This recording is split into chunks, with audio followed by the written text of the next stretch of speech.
നമസ്കാരം, കേരള ന്യൂസിലേക്ക് സ്വാഗതം. ഞാൻ പത്മകുമാർ, എന്നോടൊപ്പം ശ്രീ മുരളീകൃഷ്ണൻ. അപ്പോൾ ഞങ്ങൾ ഇന്ന് ചർച്ച ചെയ്യുന്ന വിഷയം കോക്രോച്ച് ജനതാ പാർട്ടി. അതാണ് ഇന്നത്തെ വിഷയം. അതായത് പാറ്റകളെ സംബന്ധിച്ച് നമ്മൾ പറയുന്നത് പാറ്റകൾക്ക് ബ്രെയിൻ ഇല്ല എന്നാണ്. ഇവർ ശരിയായിട്ടും ബ്രെയിൻ ഉണ്ട്, പക്ഷെ അത് വിവിധ സ്ഥലങ്ങളിലായിട്ടാണ് ക്രോഡീകരിച്ചിരിക്കുന്നത്. എന്ന് പറഞ്ഞതുപോലെ ഈ ബ്രെയിൻ ഇല്ലാത്ത ഒരു പാർട്ടിയാണോ ഈ പാറ്റാക്കൂട്ടം? ഈ പാറ്റാക്കൂട്ടം എന്ത് പ്രചോദനം ഉൾക്കൊണ്ടാണ് ഈ പാറ്റാക്കൂട്ടം ഇവിടെ വന്നത്? ഈ പാറ്റാക്കൂട്ടം എന്ന് പറഞ്ഞാൽ എന്താണ്? ഇതാണ് ജനങ്ങളോട് നമ്മൾ സംസാരിക്കാനുള്ള ആ വിഷയമാണ് നമ്മൾ ചർച്ച ചെയ്യുന്നത്. അപ്പോൾ ചേട്ടാ, എന്താണ് ഈ പാറ്റാക്കൂട്ടം എന്ന് പറയുന്നത്? എന്താണ് ഇവരുടെ ഉദ്ദേശം? ആരാണ് ഇതിന്റെ ലീഡർ?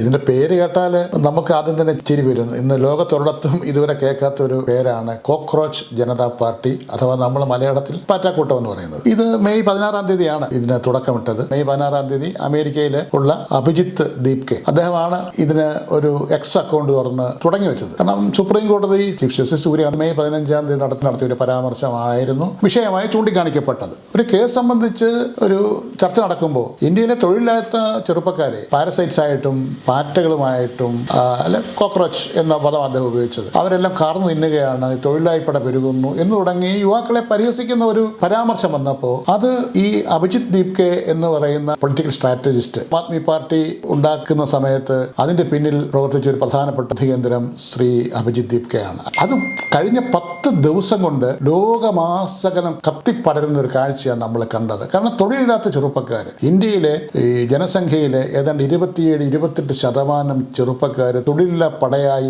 നിൽക്കുന്നു. ജെൻസി കൂട്ടത്തെ ആകെ തന്നെ വളരെ പെട്ടെന്ന് നമ്മൾ വിളക്ക് കത്തിച്ചു നോക്കുമ്പോൾ ഈ പാറ്റകൾ അടുക്കുന്നത് പോലെ ഇവരിങ്ങനെ അടുത്ത് വന്ന് വലിയൊരു അത്ഭുതകരമായ കാഴ്ചയാണ് ലോകം കണ്ടത്. അതാണ് ഈ പാറ്റാക്കൂട്ടം എന്ന് നമ്മളിപ്പോൾ ഈ കോക്രോച്ച് ജനതാ പാർട്ടി എന്ന അദ്ദേഹത്തിന് പേര് വിട്ടു. ഇൻസ്റ്റാഗ്രാമിൽ ഏതാണ്ട് 20 മില്യണിലധികം ഫോളോവേഴ്സ് ഉണ്ട്. അപ്പോൾ ഇതിവിടെ ഒരു സോഷ്യൽ എഞ്ചിനീയറിംഗ് ഉണ്ടോ എന്നതാണ് എൻ്റെ ഒരു പ്രധാനപ്പെട്ട സംശയം. നമ്മുടെ രാജ്യത്ത് ഇത് വെറുതെ ഇങ്ങനെ കൊണ്ടാകാൻ പറ്റുമോ? അവിടെയാണ് വിഷയം.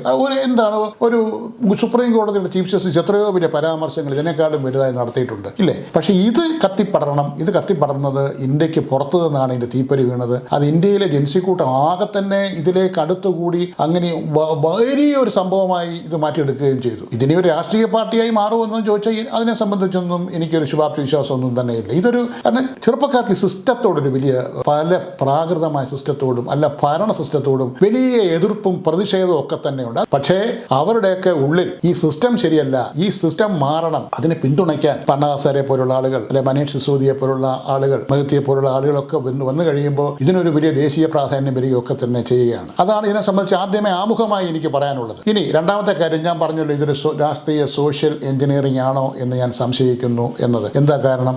ദേശീയ തലത്തിൽ തൊഴിലില്ലായ്മ, വിലക്കയറ്റം, സർക്കാരിനെതിരെയുള്ള വലിയ വിമർശനങ്ങളൊക്കെ തന്നെ വന്ന് ജനങ്ങളാകെ തന്നെ ആ വിഷയങ്ങളിലേക്ക് ശ്രദ്ധ കേന്ദ്രീകരിച്ച് ഒരു പ്രതിഷേധമൊക്കെ രാജ്യത്തെ കത്തിപ്പടരും എന്ന് ഉള്ള സ്ഥിതി വരുമ്പോൾ ഇത്തരം ചില സംഭവങ്ങൾ പൊടുന്നനെ പല സ്ഥലങ്ങളിലും പൊട്ടിപ്പെടാറുണ്ട്. പണ്ടത് മതപരമായ സ്പർദ്ധകളായിരുന്നു, അല്ലെ ലഹളകളായിരുന്നു. അപ്പോൾ ജനങ്ങൾ മൊത്തം ലഹളയുടെ പുറത്തേക്ക്. അതിനുശേഷം നമ്മൾ കണ്ടു ചില സമയങ്ങൾ ഓർക്കാപ്പുറത്ത് ഇന്ത്യയും പാകിസ്ഥാനും അല്ലെ ഇന്ത്യയും മറ്റു രാജ്യങ്ങളും തമ്മിൽ, നമ്മുടെ അയൽ സംസ്ഥാനവും തമ്മിൽ യാതൊരു പ്രയാസമില്ലാതെ അങ്ങോട്ടും ഇങ്ങോട്ടും കയറ്റുമതി പഞ്ചസാരയൊക്കെ നടത്തിക്കൊണ്ടിരുന്ന സമയത്ത് വളരെ പെട്ടെന്ന് അതിർത്തിയിൽ സംഘർഷം ഉണ്ടാകുന്നു, അവിടെ ബോംബ് വെക്കുന്നു, ഇവിടെ ബോംബ് വെക്കുന്നു, പൊടുന്നതിനുമായ സംഭവം കലുഷിതമാകുന്നു. അപ്പോൾ ആ സംഭവങ്ങൾ ആദ്യം നോക്കിയാൽ, ഞാൻ അതിനകത്ത് രാഷ്ട്രീയ പാർട്ടികളൊന്നും കുറ്റപ്പെടുത്തി പറയുകയല്ല, ദേശീയ രാഷ്ട്രീയത്തിൽ അല്ലെ ഭരണരംഗത്ത് ന്യൂനതകൾ ഉണ്ടാകുമ്പോൾ, വിലക്കയറ്റം ഉണ്ടാകുമ്പോൾ, തൊഴിലില്ലായ്മ പെരുകുമ്പോൾ ഒക്കെ തന്നെ ഇത്തരം ചില സംഭവങ്ങൾ കാണുന്നുണ്ട്. ഇന്നിപ്പോൾ അതിന് പകരം ആണോ ഇങ്ങനെ ഒരു പാറ്റാക്കൂട്ടത്തിന്റെ മുന്നേറ്റം എന്ന് ഞാൻ സംശയിക്കുന്നു. കാരണം ഇതൊരു ഉണ്ടാക്കിയെടുത്ത ഒരു മാനിപ്പുലേറ്റഡ് ഇഷ്യൂ ആണോ എന്നുള്ളതാണ് എൻ്റെ ആദ്യത്തെ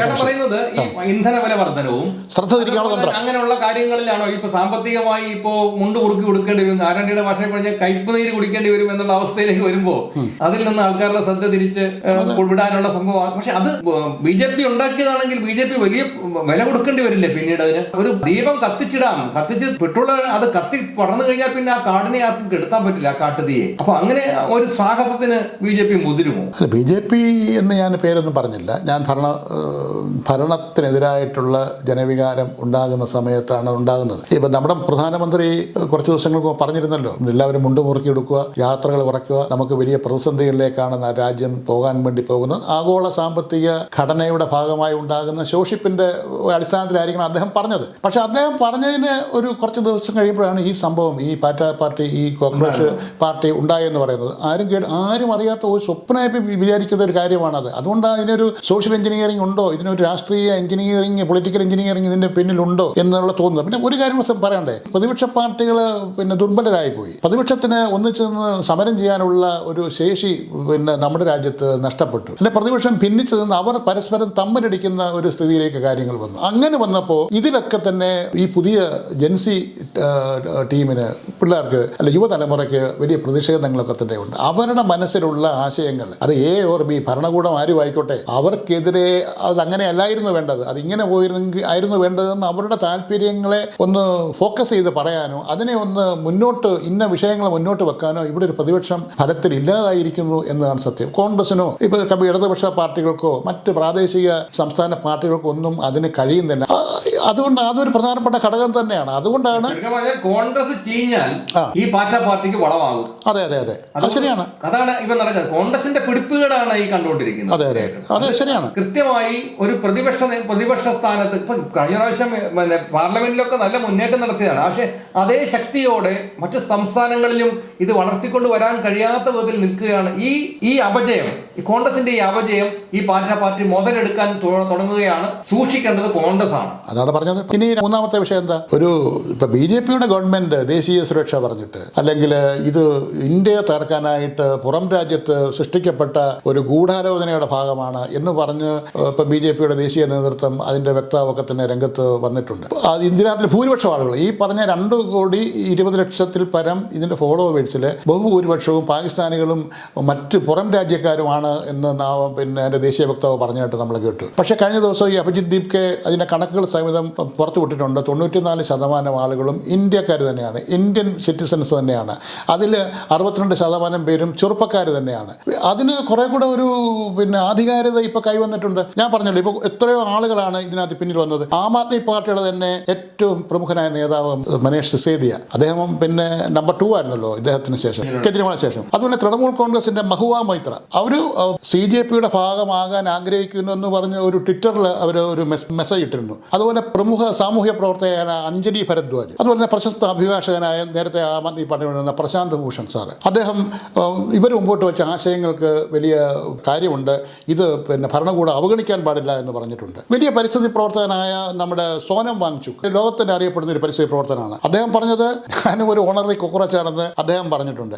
അതുകൊണ്ട് അവരുടെ പ്രതിഷേധത്തെ അടിച്ചമർത്തുന്നത് വലിയ ഫൂളിഷ്നെസ് ആണ്, വിഡ്ഢിത്തരമാണ് എന്ന് അവരുടെ ആശങ്കകൾ ഭരണകൂടം കേൾക്കണം. അല്ലെങ്കിൽ അതിനെ അടിച്ചമർത്തി കഴിഞ്ഞാൽ അതിശക്തമായി ഈ പ്രസ്ഥാനം മുൻപോട്ട് പോകും എന്ന് അദ്ദേഹം പറയുകയുണ്ടായി. അണ്ണാ ഹസാരെ പോലും, ഇപ്പോൾ ലോക്പാൽ ബില്ലുമായി ബന്ധപ്പെട്ട് വന്ന അണ്ണാ ഹസേര വലിയ അറിയപ്പെടുന്ന സാമൂഹ്യ പ്രവർത്തനമാണ്. അദ്ദേഹം ഈ യുവജനങ്ങളുടെ ഈ പങ്കാളിത്തത്തിനും അവർ ഉയർത്തിയ ആശങ്കയ്ക്കും ഭരണകൂടം ചെവി കൊടുക്കണം എന്ന് പറഞ്ഞിട്ടുണ്ട്. അതുപോലെ തന്നെ സിനിമാ പ്രവർത്തകരായ ഒട്ടനവധി ആളുകളുണ്ട്. അനുരാഗ് കശ്യപ്, കൊങ്കൺ സെൻ ശർമ്മ, ദിയ മിർസ, ഫാത്തിമ സന ഷെയ്ഖ്, ഇഷ ഗുപ്ത, അതുപോലെ കുനാൽ കാമ്ര, ഇവരൊക്കെ തന്നെ ഈ പാർട്ടിയുടെ ഔദ്യോഗിക ഭരണസഭയിലൊന്നുമില്ല. പക്ഷേ ഈ ആശയത്തോടുള്ള ഒരു പ്രതിബദ്ധത, ഒരു പ്രതിപത്തി അവർ പരസ്യമായി പ്രകടിപ്പിച്ചു. ഇവർക്കൊക്കെ വലിയ ഫോളോവേഴ്സ് ഉള്ളവരോട് നമ്മൾ കാണണം.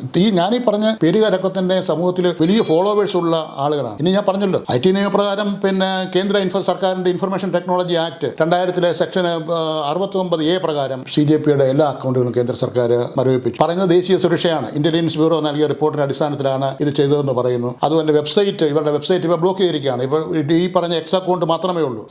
സുപ്രീം കോടതി പൊതു താൽപര്യ ഹർജിയും കൊടുത്തിട്ടുണ്ട്, ഇതിനെ നിരോധിക്കണമെന്ന് പറഞ്ഞ് കൊടുത്തിട്ടുണ്ട്. പക്ഷേ ഈ അഭിജിത് ദീപ്കെ ഡൽഹി ഹൈക്കോടതിയിലും അവർക്ക് പ്രവർത്തന സ്വാതന്ത്ര്യം വേണമെന്ന് പറഞ്ഞ് മറ്റൊരു ഹർജിയും കൊടുത്തിട്ടുണ്ട്. അപ്പം അങ്ങനെ നിയമ പോരാട്ടങ്ങളും കൂടെ ഇക്കാര്യത്തിൽ നടക്കുന്നുണ്ട്. സോഷ്യൽ എഞ്ചിനീയറിംഗ് കൃത്യമായ ഒരു ഗൂഢാലോചനയുടെ ഭാഗമായി സൃഷ്ടിക്കപ്പെട്ടത് എന്ന് ഞാൻ ചോദിച്ചത് പ്രധാനമന്ത്രിയുടെ ആ ഒരു രാജ്യം ഒരു പ്രതിസന്ധിയിലേക്ക് പോവുകയാണ്, നമ്മളൊക്കെ ശ്രദ്ധിക്കണം, എല്ലാവരും ചെലവ് കുറയ്ക്കണം, യാത്ര ഒഴിവാക്കണം, വാഹന ഉപയോഗം കുറയ്ക്കണം എന്നൊക്കെ പറഞ്ഞതിൻ്റെ അടിസ്ഥാനത്തിൽ ഉണ്ടായപ്പോൾ രാജ്യത്തൊരു വലിയൊരു എന്തോ കുഴപ്പം വരാൻ വേണ്ടി പോകുന്നു എന്നുണ്ടായപ്പോൾ ജനങ്ങളുടെ ഇതിലേക്കുള്ള ശ്രദ്ധ മാറ്റാനായിട്ട് കൃത്രിമമായി സൃഷ്ടിച്ച ഒരു സംവിധാനമാണോ എന്നൊരു ആശങ്കയാണ് ഞാൻ പങ്കുവച്ചത്. നമ്മുടെ രാഷ്ട്രീയ നേതാക്കന്മാർ ഇത്തരം വിഷയങ്ങളുണ്ടായ സമയത്ത് ഭരണാധികാരി നേതാവ് ഇങ്ങനെയുള്ള ചില കാര്യങ്ങൾ ഉണ്ടാക്കിയിട്ട് നമ്മുടെ എല്ലാ ശ്രദ്ധയും ഇപ്പം അങ്ങോട്ട് പോയില്ലേ. എല്ലാവരും പാറ്റ പാർട്ടിയെക്കുറിച്ചും കോക്രോച്ചിനെ കുറിച്ചും ഇപ്പം ചർച്ച ചെയ്യുന്നത്. അണുബോംബ് വിട്ടാൽ പോലും ചാകാത്ത സാധനമാണ് പാറ്റ എന്ന് പറയുന്നത്. അത് കഴിഞ്ഞ ദിവസം വായിച്ചതാണ്. തലയില്ലെങ്കിൽ അണുബോംബ് വിട്ടാൽ പോലും ചാകാത്ത പാറ്റ ചാകത്തില്ല ഇല്ലെന്നാണ് പറയുന്നത്. കാരണം അത്ര വീര്യമുള്ള ഒരു സാധനമാണ്, സർവ്വവ്യാപിയുമാണ്. ഇനി ഇതെവിടെയും കാലാവസ്ഥ ഇതിന് പ്രശ്നമല്ല. ഏത് കാലാവസ്ഥയിലും ഇത് ഇഴഞ്ഞു നടക്കുമെങ്കിൽ ഇത് ചില സമയങ്ങളിൽ പറക്കുകയും ചെയ്യും ഈ സാധനം. അപ്പം എവിടെയും ഏത് ഏത് പ്രതിസന്ധി ഘട്ടത്തിലും പിന്നെ ഇത് കളയാതെ നിൽക്കുന്ന ഒരു സംവിധാനമാണ് ഈ പാറ്റ. അതുകൊണ്ടായിരിക്കും ഇതിന് കോക്രോച്ച് പാറ്റ പാർട്ടി എന്ന് തന്നെ ഇവർ പേരിട്ടതെന്ന് തോന്നുന്നു. ഇതിനകത്ത് 1-2 സ്ഥലങ്ങളിൽ ഇതേപോലുള്ള കാര്യങ്ങൾ വന്നിട്ടുണ്ട്. അത് അറബ് സ്പ്രിംഗ് എന്ന് പറഞ്ഞിട്ടുണ്ട്. അറബ് വസന്തം, ടുണീഷ്യയിലും ഈജിപ്തിലൊക്കെ പരമ്പരാഗതമായ ഭരണകൂടങ്ങളെ തകർക്കാൻ വേണ്ടി ഉണ്ടാക്കി. തീർച്ചയായും. പക്ഷെ അത് അവരെ ഭരണത്തിൽ നിന്ന് പുറത്താക്കാൻ അവർക്ക് കഴിഞ്ഞിട്ടുണ്ട്. പക്ഷെ പിന്നീട് അരാജകത്വത്തിലേക്ക് പോയി. പക്ഷെ എവിടം വരെ കൊണ്ട് എത്തിക്കാൻ കഴിഞ്ഞിട്ടുണ്ട്, ഭരണത്തിൽ നിന്ന് പുറത്താക്കാൻ കഴിഞ്ഞു. അതേപോലെ തന്നെ വേറൊരെണ്ണമുണ്ട്, ഒക്യുപ്പൈ വാൾ സ്ട്രീറ്റ് എന്ന് പറഞ്ഞിട്ടുണ്ട്. അത് അമേരിക്കയിലുള്ളതാണ്. കോർപ്പറേറ്റ് കമ്പനികൾക്കെതിരെയുള്ള ഒരു നീക്കമായിരുന്നു. അതും ഇതുപോലെ തന്നെ ഒരു നേതാവില്ലാത്ത കക്ഷിയായിരുന്നു. അതും പിന്നെ ഇതുപോലെ തന്നെ പെട്ടെന്ന് വളർന്ന് അങ്ങനെ പോയതാണ്. പിന്നെ ബ്ലാക്ക് ലൈവ്സ് മാറ്റർ എന്ന് പറഞ്ഞിട്ട് ഒരെണ്ണമുണ്ട്. അത് പിന്നെ സോഷ്യൽ മീഡിയയിൽ ആരംഭിച്ച് ലോകമെമ്പാടും വംശീയതക്കെതിരെയുള്ള മുന്നേറ്റമായിട്ട് മാറുകയുണ്ടായി. പിന്നെ ഇന്ത്യയിലെ അഴിമതി വിരുദ്ധ സമരം നടത്തിയ അണ്ണാ ഹസാരയുടെ നേതൃത്വം ചേട്ടൻ പറഞ്ഞത് ഇതെല്ലാം ഇതിന്റെ പോലെ ഉണ്ടായതാണ്. പക്ഷെ ഇതിനൊക്കെ എത്ര ആയുസ് ഉണ്ട് എന്നുള്ളതാണ്. ഇപ്പൊ ചേട്ടൻ പറഞ്ഞ് പാറ്റായിക്ക് ആയുസ് ഉണ്ട്, പക്ഷെ ഇത്തരം കാര്യങ്ങൾക്കൊന്നും വലിയ ആയുസ് ഉണ്ടായിരുന്നില്ല. അവർക്ക് ഒരു ലക്ഷ്യബോധം ഉണ്ടാകുന്നുണ്ടോ എന്നുള്ളതാണ്. നിങ്ങളെ കൂട്ടുന്നു എന്നുള്ളത് സത്യമാണ്. അത് ഇപ്പൊ സോഷ്യൽ മീഡിയയിലുള്ള എല്ലാ ആൾക്കാർക്കും വോട്ട് കിട്ടുവാണെങ്കിൽ എനിക്ക് തോന്നുന്നു ഇത് വളരെ വലിയ വിജയമാകും. പക്ഷെ സോഷ്യൽ മീഡിയ അല്ലല്ലോ, ഇവർ റോഡിലിറങ്ങണം, തെരുവിലിറങ്ങണം, ജനങ്ങളെ അഭിമുഖീകരിക്കണം, അവർക്ക് പറയാനുള്ള കാര്യങ്ങൾ പറയാൻ തയ്യാറാകണം എന്നൊക്കെ വന്നാൽ മാത്രമേ അണ്ണാ ഹസാരയ്ക്ക് പോലും പറയാൻ കാര്യങ്ങളുണ്ടായിരുന്നു. ഇവർക്ക് കാര്യങ്ങളില്ല ഇതുവരെ. അപ്പൊ അതൊക്കെ ഉണ്ടാകുമെന്ന് വിചാരിക്കണം. അല്ല, അറബ് വസന്തം എന്ന് പറയുന്നത് 6 രാജ്യങ്ങളിൽ തന്നെ ഭരണമാറ്റം ഉണ്ടാക്കിയ സംഭവം. ടുണീഷ്യ തുടങ്ങിയിട്ട് ഈജിപ്തിലും ടുണീഷ്യയിലൊക്കെ തന്നെ ഉണ്ടായ സാധനമാണ് അറബ് വസന്തം. അത് ഇതുപോലെ യൂത്ത് രംഗത്ത് വന്നിട്ട് യൂത്ത്സിന്റെ ഒരു വലിയ കൂട്ടായ്മ, അവര് അവിടുത്തെ ഈ സ്ക്വയറുകളിലൊക്കെ സംഘടിക്കുകയും പിരിഞ്ഞു പോകാതെ ആയിരക്കണക്കിന് 10,000-കണക്കിന് ആളുകൾ ഈജിപ്തിലും ടുണീഷ്യയിലും ഒക്കെ തന്നെ സംഘടിച്ച് നിൽക്കുകയും അവസാനം ഭരണകൂടത്തിന് ഇതിന്റെ മുമ്പിൽ മുട്ടുമടക്കേണ്ട സ്ഥിതി വരികയും ചെയ്തു. നമ്മുടെ ഇവിടുത്തെ നേപ്പാളിൽ ഉണ്ടായിട്ടുണ്ട്, ത്രിപുര, മറ്റേ നമ്മുടെ ചുറ്റുവട്ട പിന്നെ ചെറിയ പിന്നെ രാജ്യങ്ങളിലൊക്കെ തന്നെ ഈ സംഭവം കണ്ടിട്ടുണ്ട്. ചൈനയിൽ അങ്ങനെ ഒരു സംഭവം ഉണ്ടായിട്ടുണ്ട്. ആളുകൾ തെരുവിലേക്ക് ഇറങ്ങിയ സമയത്ത് ടിയാനൻമെൻ സ്ക്വയറിൽ അവരെ പിന്നെ സൈനിക ടാങ്കുകൾ കയറ്റി എന്നൊക്കെ പറഞ്ഞിട്ട് വലിയൊരു സംഭവം ഉണ്ടായിട്ടുണ്ട്. പക്ഷെ അതൊരു മർക്കട മുഷ്ടി കൊണ്ട് അടിച്ചമർത്തി എന്നാണ് ഞാൻ മനസ്സിലാക്കുന്നത്. പറയുന്നത് ഇത്രേ ഉള്ളൂ. ഇതിന്റെ വിഷയം എന്താണെന്ന് ചോദിച്ചു കഴിഞ്ഞാൽ, ഈ ജനങ്ങൾക്ക് ഒരു പുതിയ ആവേശം കൊടുക്കാൻ, യൂത്ത്സിനെ മറ്റൊരു തലത്തിലേക്ക് ചിന്തിപ്പിക്കുവാൻ ഇത്തരം ആശയങ്ങൾക്ക് കഴിയുന്നുണ്ട്. ഇപ്പൊ നമ്മൾ എത്ര വലിയ ഇപ്പൊ കോൺഗ്രസിന്റെയോ BJPയുടെയോ ഒരു വലിയൊരു സമ്മേളനം വിളിച്ചാൽ ഈ പറഞ്ഞ ലക്ഷക്കണക്കിന് ആളുകളെ 4 ദിവസം കൊണ്ട് കൂട്ടാൻ പറ്റുമോ? ഇത് സോഷ്യൽ മീഡിയയിൽ ഒരു ആഹ്വാനം ഇട്ടാൽ, ഇപ്പൊ ബാംഗ്ലൂരിൽ അവർ കൂടാനിരുന്നതാണ്, പക്ഷേ ഗവൺമെന്റ് നിരോധിച്ചു. സോഷ്യൽ മീഡിയ ആഹ്വാനം ഇട്ട് കഴിഞ്ഞാൽ അവിടത്തേക്ക് പല സ്ഥലങ്ങളിൽ നിന്നായിട്ട് ലക്ഷക്കണക്കിന് ആളുകൾ ഓടിയെത്തുന്ന ഒരു കാഴ്ചയാണ്. അതെല്ലാം യൂത്ത്സ് ആണ്. ആരാണ് യൂത്ത്സ്? ഇന്ത്യയെ നാളെ നയിക്കേണ്ടവർ, നമ്മുടെ ഭരണാധികാരികളാകേണ്ടവർ, നമ്മുടെ ഉദ്യോഗസ്ഥ പ്രമുഖരാകേണ്ടവർ, നമ്മുടെ രാഷ്ട്രീയത്തിന്റെ നേതൃനിരയിൽ വരേണ്ടവർ, അല്ലെ രാജ്യത്തെ വലിയ വ്യവസായികളാകേണ്ട ആളുകളാണ്. തീർച്ചയായും ഭയപ്പെടണം എന്ന് വെച്ചാൽ ഇതിന്റെ ഇപ്പൊ മനോജ് സിസോദിയ പറഞ്ഞ പോലെ ഇതിന്റെ ഇവർ ഉയർത്തുന്ന ആശങ്കകൾ എന്താണെന്ന് ഗവൺമെന്റ് അത് കണ്ട് പരിഹരിച്ച് മുമ്പോട്ട് പോകണം. ഒരിക്കലും ഒരു അക്കൗണ്ട് പിന്നെ ബ്ലോക്ക് ചെയ്തിട്ടോ അല്ലെങ്കിൽ പിന്നെ ഇവർക്കെതിരെ ദേശീയ സുരക്ഷാ നിയമം ഉപയോഗിച്ചിട്ട് ഇവർക്കെതിരെ നടപടി എടുക്കുകയോ അറസ്റ്റ് ചെയ്യുകയോ സുപ്രീം കോടതിയിൽ പൊതുതാൽപര്യ ഫയൽ ചെയ്തുകൊണ്ട് അത് ഈ വിഷയം തീർച്ചയാണ്. ആശയത്തിനെ നമുക്ക് ഒന്നും ചെയ്യാൻ പറ്റില്ല. നമ്മൾ ഞാൻ കരുതിയത് ഈ തലയില്ലാത്ത പാർട്ടിയെ പോലെ കൃത്യമായ ആശയങ്ങളില്ലാതെ കൃത്യമായ ലക്ഷ്യബോധമില്ലാതെ കുറെ പാർട്ടികൾ ഇങ്ങനെ കൂടുന്നു എന്നുള്ളതിനപ്പുറത്തേക്ക് ഒന്നും ഇല്ല എന്നാണ് കരുതുന്നത്. ചേട്ടൻ പറയുന്നത് അന്നേ ഭയപ്പെടേണ്ടതുണ്ട് ലോകത്ത്. കാരണം കോൺഗ്രസിൽ അപജയം സംഭവിക്കുന്നത് കൊണ്ട് തീർച്ചയായിട്ടും ഇതിന് വളരാൻ നല്ലൊരു മണ്ണ് ഇവിടെ ഉണ്ട്, അല്ലേ? അല്ല, ലോകത്ത് മനസ്സിലാക്കണം, ലോകത്ത് ഏതൊരു ജനകീയ പ്രസ്ഥാനവും ഏതൊരു വിപ്ലവ പ്രസ്ഥാനവും അല്ലെ ഏതൊരു സംഘടിത പ്രസ്ഥാനത്തിന്റെ തുടക്കകാലങ്ങളൊക്കെ തന്നെ ഇങ്ങനെ തന്നെ ആയിരുന്നു. ചില ആശയത്തിന്റെ പുറത്ത് അല്ലെ ചില മുദ്രാവാക്യങ്ങളുടെ പുറത്ത് ഒക്കെയാണ് അവര് ആൾക്കൂട്ടത്തിനെ എങ്ങനെ രൂപപ്പെടുത്തിക്കൊണ്ടേ ഇരുന്നത് നമ്മൾ മനസ്സിലാക്കണം. അല്ലാതെ ഒരു വലിയ ആശയം മുമ്പോട്ട് വെക്കുന്നു, കാർൽ മാർക്സിന്റെ പിന്നെ ഏതെങ്കിലും പുസ്തകം ലാസ്റ്റ് ക്യാപിറ്റൽ വായിച്ചിട്ടാണോ, അല്ലെ കമ്മ്യൂണിസ്റ്റ് പാർട്ടിയുടെ പരിപാടി വായിച്ചിട്ടാണോ എല്ലാവരും കമ്മ്യൂണിസ്റ്റ് പാർട്ടിയിൽ അംഗങ്ങളായത്? അല്ലല്ലോ. ജവഹർലാൽ നെഹ്റുവിന്റെ എഴുത്തുകൾ കണ്ടിട്ടാണോ കോൺഗ്രസ് വന്നത്? അത് സ്വാതന്ത്ര്യ സമരം എന്ന് പറയുന്ന ഒരു വലിയ പ്രസ്ഥാനം. ആ സ്വാതന്ത്ര്യ സമരത്തെ ഒരു പൊതു ആശയധാരയാക്കി മാറ്റിക്കൊണ്ട് അതിലേക്ക് ആകർഷ്ടപ്പെട്ട് വന്നിട്ടാണ് ഈ പറഞ്ഞ ഇന്ന് കാണുന്ന നമ്മൾ കോൺഗ്രസും അതുപോലെ മറ്റുള്ള സോഷ്യലിസ്റ്റ് പാർട്ടികളും ഒക്കെ തന്നെ രൂപപ്പെട്ട് വന്നത്. അപ്പോൾ ഒരു ആശയം, അപ്പോൾ ഈ എല്ലാ സ്ഥലങ്ങളിലും ലോകത്തിലുള്ള വിപ്ലവം നടന്നിട്ടുള്ള മുഴുവൻ സ്ഥലങ്ങളിലും ഇതുമാതിരിയുള്ള ആശയങ്ങളാണ് ജനബാഹുല്യം ഉണ്ടാക്കിയെന്ന് കാണുന്നത്. പിന്നീട് അവർ ആശയധാരയിലേക്ക് പോവുകയോ അല്ലെ അതിന് വിഘടിത രൂപം ഉണ്ടാവുകയോ ആ ആശയധാരയെ രാഷ്ട്രീയ പാർട്ടിയായി പരിവപ്പെടുത്തുകയോ അല്ലെ പരിവർത്തനം ചെയ്യുന്നു എന്നതും അത് രണ്ടാമത്തെ ഘട്ടത്തിലുള്ള കാര്യമാണ്. ചെറുതായി കാണരുത്. അത് രാജ്യത്തെ ഭരണാധികാരികൾക്ക് നേരെ ചൂണ്ടുന്ന വിരലാണ്. തെറ്റുകൾ തിരുത്തണമെന്നുള്ളതിന്റെ ഒരു മുന്നറിയിപ്പാണ്. അത് ഈ പറയുന്നത് ഇവിടുത്തെ യൂത്ത്സാണ്, ചെറുപ്പക്കാരാണ്. അതിനെ അഡ്രസ് ചെയ്ത് പോകാതെ നമുക്ക് വേറെ വഴിയില്ല. അടിച്ചമർത്തിയാൽ ഒന്നും, പ്രത്യേകിച്ച് ഇന്ത്യയുടെ ജനാധിപത്യ രാജ്യമാണ്. നമുക്ക് മറ്റു രാജ്യങ്ങളിൽ ഏതെങ്കിലും ഏകാധിപത്യ രാജ്യങ്ങളിൽ പറയുന്നത് പോലെയോ അല്ലെ സൈനിക പട്ടാള രാജ്യത്ത് പറയുന്ന പറയുന്ന പോലെ ഏത് പ്രസ്ഥാനത്തിൽ ഇവിടെ അങ്ങ് അടിച്ചമർത്താൻ പറ്റുന്നത്? അതൊന്നും ഇവിടെ കഴിയുന്ന കാര്യങ്ങളല്ല. അപ്പോൾ ചെയ്യേണ്ട കാര്യങ്ങൾ ചെയ്യുക, കേൾക്കേണ്ട കാര്യങ്ങൾ ചെയ്യുക, അവരുടെ വിഷയങ്ങളെ അഡ്രസ്സ് ചെയ്ത് പോകേണ്ട കാര്യങ്ങൾ അഡ്രസ്സ് ചെയ്ത് പോയെങ്കിൽ മാത്രമേ ഇതിന് പരിഹാരം ഉണ്ടാകത്തുള്ളൂ. ഇനി ഒരു ചെറിയ സംശയത്തിന് എനിക്കിട നൽകുന്നുണ്ട്, ഇതൊരു കൃത്രിമമായി ഉണ്ടാക്കിയ ഒരു സംഭവമാണ്. പക്ഷെ എന്തായാലും ജനം അതിന് ചാടിപ്പിടിച്ചു, യൂത്ത് അത് ചാടിപ്പിടിച്ചു, അവരിതിൻ്റെ പിന്നാലെയാണ്. ബാക്കി കാര്യങ്ങൾ സർക്കാരിൻ്റെ ഇവരുടെ നേരെയുള്ള പെരുമാറ്റത്തിൻ്റെയും ഇവർക്ക് നേരെ ഉണ്ടാകുന്ന നടപടികളുടെയും ഇതിൻ്റെ മുന്നോട്ട് കൊണ്ടുപോകാനുള്ള ഇവരുടെ സംരംഭത്തിൻ്റെയും ഒക്കെ തന്നെ അടിസ്ഥാനത്തിലായിരിക്കുമെന്നാണ് എനിക്ക് തോന്നുന്നത്. അങ്ങനെയാകാനാണ് സാധ്യത. നമ്മൾ ഇപ്പോൾ ഈ പാറ്റാക്കൂട്ടത്തെ കുറിച്ചുള്ള ചർച്ച നമ്മൾ അവസാനിപ്പിക്കുമ്പോൾ നമുക്ക് പറയാനുള്ളത്, പാറ്റയെ പോലെ ബുദ്ധിയില്ലാത്തവരാകാതെ ലക്ഷ്യബോധത്തോടെ ഒരു വിളക്കിന്റെ പിന്നാലെ കൂടുന്ന ശലഭങ്ങളെ പോലെ അല്ലെങ്കിൽ പ്രാണികളെ പോലെ ആകാതെ ഒരു ബുദ്ധിപൂർവ്വം ചില കാര്യങ്ങളിൽ ഒരു തീരുമാനമെടുത്ത് കൃത്യമായ ലക്ഷ്യബോധത്തോടെ ആ ഒരു ഗ്രൂപ്പ് മുന്നേറിയാൽ അതൊരു നല്ല നീക്കമായിരിക്കും. അത് എല്ലാ രാഷ്ട്രീയ പാർട്ടികൾക്കും ഒരു ഭീഷണിയുമായിരിക്കും. അവരുടെ ഒരു തിരുത്തൽ ശക്തിയായിട്ട് നിൽക്കാനൊക്കെ കഴിയും. അണ്ണാ ഹസാരെ പോലെയുള്ള ആൾക്കാരെ നേതൃത്വത്തിലേക്ക് എത്തിച്ചാൽ അത് കുറച്ചുകൂടി ശക്തമായി കൊണ്ടുപോകാൻ കഴിയും. അതുകൊണ്ട് ഈ പാർട്ടി ഇത് യുവത്വത്തിന്റെ പാർട്ടിയാണെങ്കിൽ അത് വളരട്ടെ, അതിന് യാതൊരു കുഴപ്പമില്ല. പക്ഷേ ലക്ഷ്യബോധം ഉണ്ടാവണം, കൃത്യമായ പ്ലാനുകളും പദ്ധതികളും ഉണ്ടാവണം. അല്ലാതെ ഒരു ഭരണത്തെ അട്ടിമറിക്കാനോ ഒരു വാണിംഗ് ലൈറ്റ് ആയിട്ട് നിൽക്കാൻ കഴിയട്ടെ എന്ന് മാത്രമാണ് ഞങ്ങൾക്ക് പറയാനുള്ളത്. മറ്റൊരു വാർത്തയുമായി ഞങ്ങൾ വീണ്ടും കടന്നു വരും. അതുവരെ നന്ദി, നമസ്കാരം.